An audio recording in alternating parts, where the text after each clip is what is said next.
Aku terkenal maka panjang periangan ke sana. Cuman kalau dipakai hukum rasional logika ilmiah masuk akal di sana aku.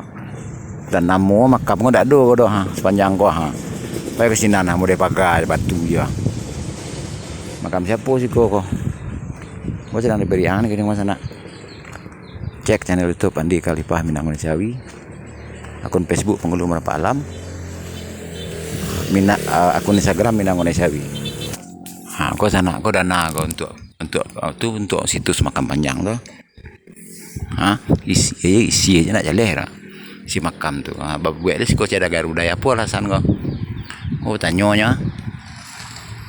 Kau sana dah.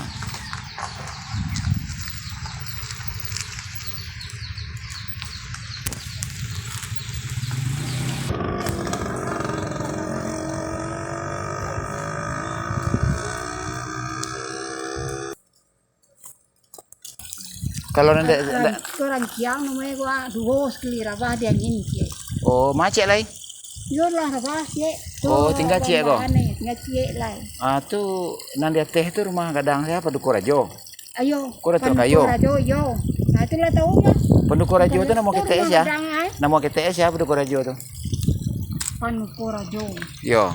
Kalau tu kayu kan nama KTS-nya apa tu kan galar tu kayu tu. Namanya siapa? Kayu nama KTS Sapri Dufri Oh, angko Datuk Bandar Kayu nang kini tu masih job. Nah, ngaku tempat tangkai Minang tu kan? Ya. Si job tu mah, angko Datuk Bandar Kayu nama. Kalau makan panjang kau ai si mak.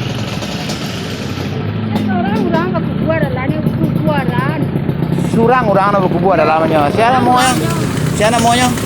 Kayo Barhano. Oh. Barhano.